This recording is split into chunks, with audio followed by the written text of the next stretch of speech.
¿Qué pasó realmente en las elecciones de medio término realizadas en Estados Unidos el martes pasado? Son elecciones muy extrañas, pero vamos a tratar de explicar realmente qué fue lo que ocurrió y cuál es la perspectiva para el año 2024. Muy buenos días, hoy es lunes 14 de noviembre del 2022, como todos los lunes, Arquímedes Román, demócrata venezolano. El complejo sistema electoral de Estados Unidos prevé estas llamadas elecciones de medio término, en la cual se renueva un tercio de la Cámara del Senado, dos tercios de los gobernadores y todos los representantes o diputados de la Cámara, además de otras elecciones locales en cada estado. El propósito subyacente en estas elecciones parciales es moderar el efecto de arrastre que tienen las elecciones presidenciales sobre las legislativas, de tal manera que separándolos, por lo menos parcialmente, se modera ese efecto. Eso, sin duda alguna, es una buena idea.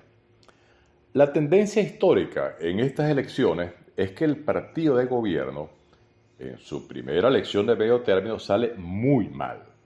Desde 1910, es decir, hace más de 100 años, solo dos veces se ha logrado que el partido de gobierno salga bien.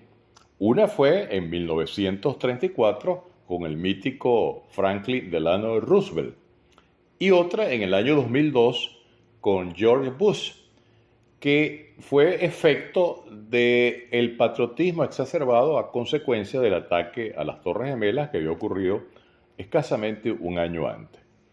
Por toda esa tendencia histórica se esperaba un derrumbe para el gobierno de Joe Biden en estas elecciones y Trump había anunciado una ola roja para cubrir de rojo todas las posiciones en juego.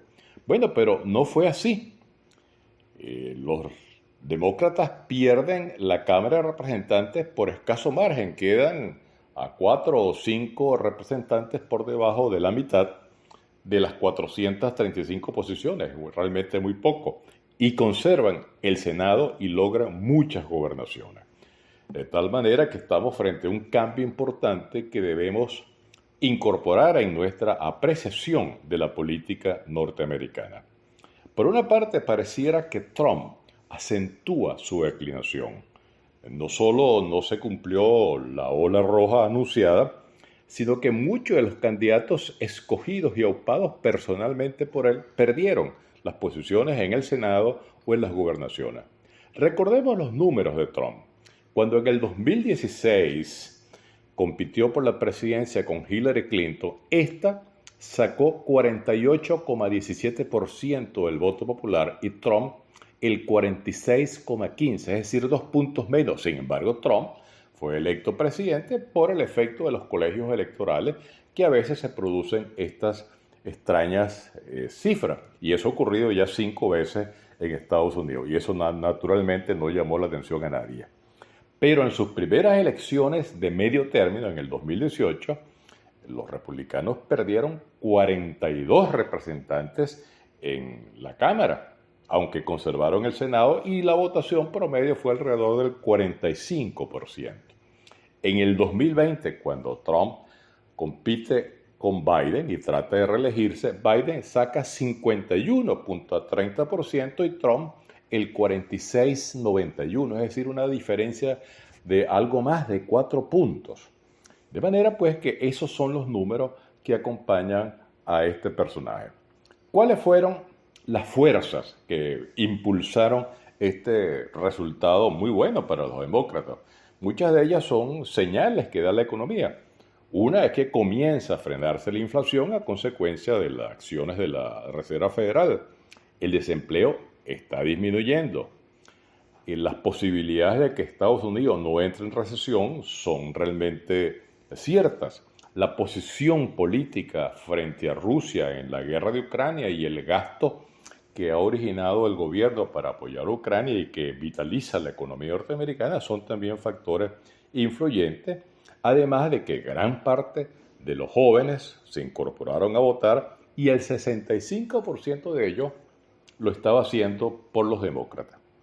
Y para completar, pocos días antes de las elecciones, el Tribunal Supremo anuló el derecho al aborto controlado que existía en Estados Unidos desde hace 50 años. Lo viene a anular ahora ante las elecciones y eso había sido una reivindicación solicitada por los republicanos. Esto naturalmente produjo mucho rechazo, obviamente en el sector femenino. ¿Y cómo se proyecta todo este panorama para el año 2024 de elecciones presidenciales? Ya Biden anunció su intención de ir a la reelección. Trump esta semana, en estos días, debe anunciar probablemente su intención de ir a un intento de reelección, que es el único presidente que ha perdido una elección y que intenta reelegirse.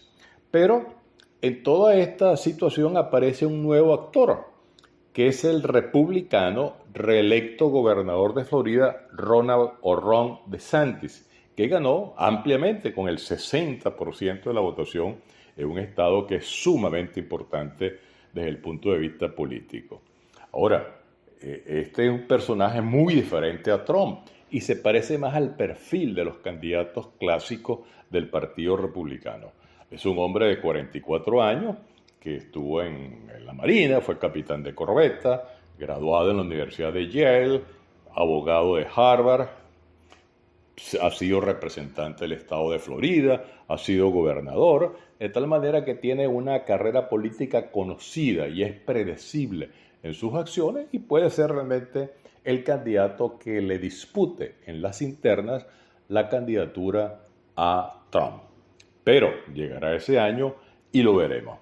Lo triste de esta historia es que tenemos mucha información sobre las elecciones norteamericanas, pero aquí en Venezuela no sabemos nada. No sabemos si vamos a tener elecciones el 24, en qué condiciones, si van a ser libres, si no van a ser libres. Y esta es una de las paradojas en las cuales nos encontramos los que vivimos en esta situación de desgracia política, económica y social, que es el régimen del socialismo del siglo XXI.